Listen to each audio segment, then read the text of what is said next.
Well, we know who was behind the DRC theft back in November, but he is gone, baby, gone. And hold on a second, maybe 2025 wasn't so bad a year for the wine industry. And Wine Searcher's 2025 most read stories, well, there's one man who seems to have covered it all, the one and only W. Blake Gray. And GLP-1s may be bringing more bad news for the wine industry. See? Give, we take. All that and more on this week's episode of This Week Uncorked.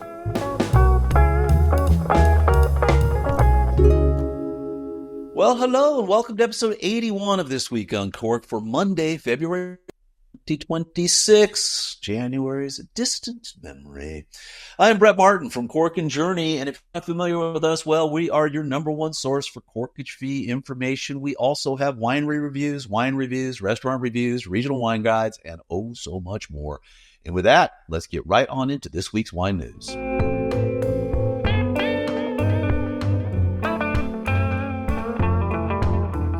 Alrighty, well, there's a lot of different stories on this, but I chose Yahoo News. Isabel Soyson has had an update on that whole Clarke County wine theft. So there was arrest. We talked about this back in episode 76. Man and a woman walk into a restaurant, L'Auberge Provincial, and they're supposedly going to do an event there. And they go down to the cellar because they want to check the cellar out, and they swap out bad bottles for basically then they steal the DRC and they put it inside their coats. As they're running out, the people realize what's going on. They chase them. They catch the woman. Some bottles drop. A guy got away with a whole bunch of wine. From the article here, they've determined that the Clarke County Sheriff's Office has issued 3 felony warrants for Nikolai Gurja, a 57-year-old, in connection with the theft of the wine on November 19th, 2025.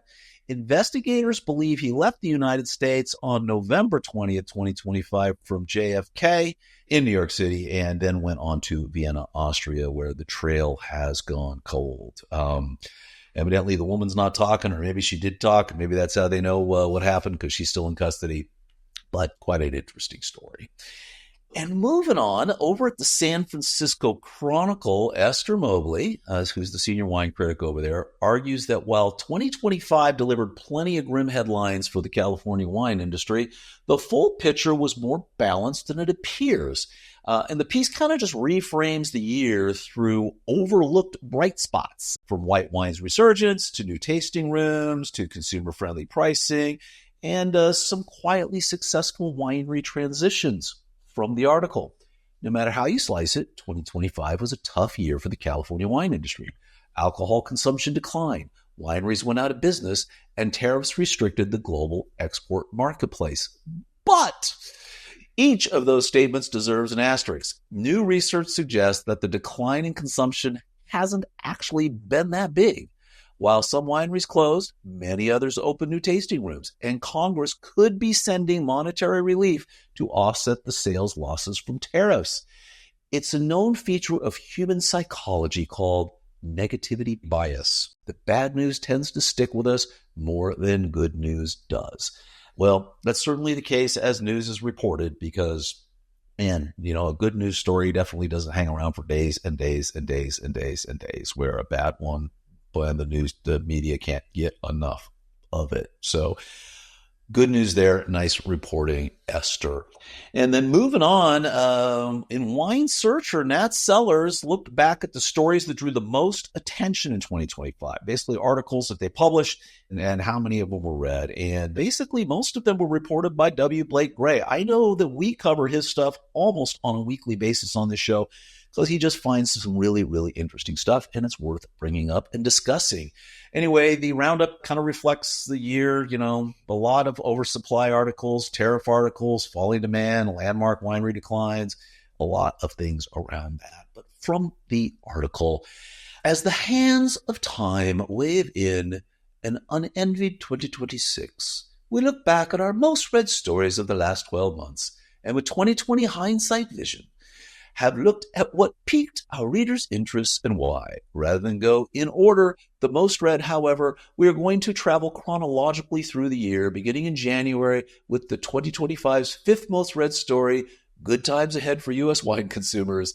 As our U.S. editor W. Blake Gray reported, this will be a great era for consumers looking for good deals. For wineries, however, Gray noted, the outlook was not so good. And then the article just kind of goes through the rest of the stories, and over and over and over again, it's almost always a W. Blake Gray story that they're talking about. They're kind of the top read stories of the year. So check that out. If you have missed some of that other news, worth checking out as well.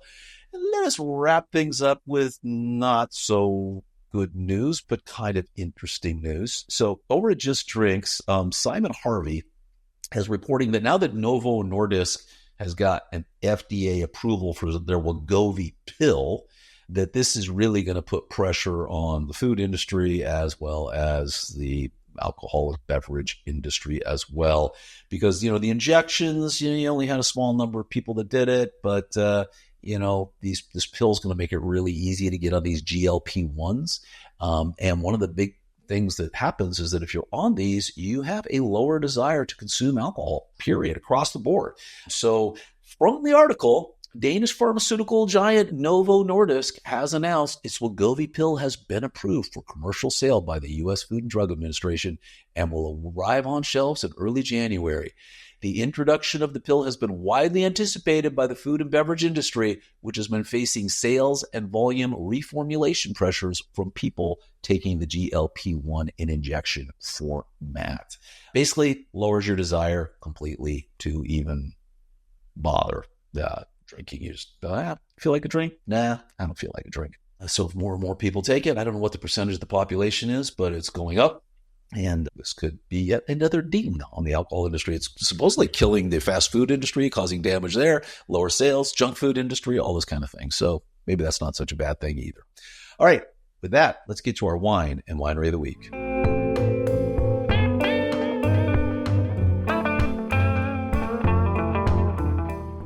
Galante Family Vineyards, or Galante Vineyards.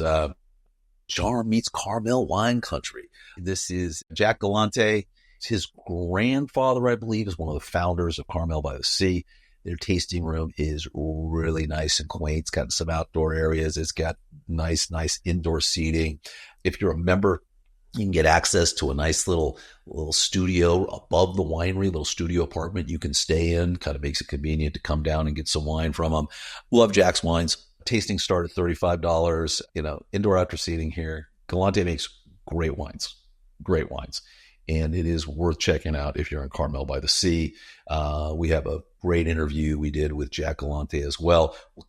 We'll put that down in the bottom. You can link to it as well. We'll also link to it at the end of the show.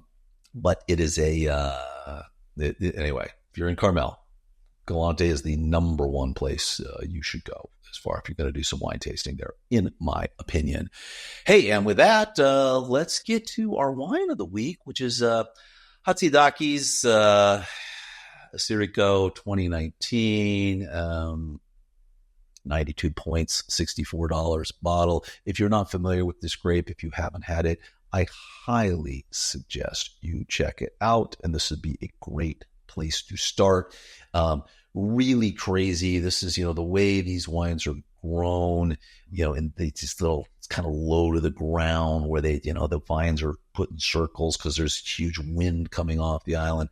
Anyway, worth checking this stuff out. It's deep volcanic soils. There's some minerality to it. It's sublime. Great wine. Can age for years.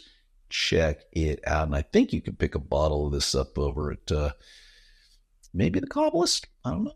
We got that discount code for the Cobblist down below as well. But check it out. See if you can find it. And with that, let's get to our restaurant and Corkage the week.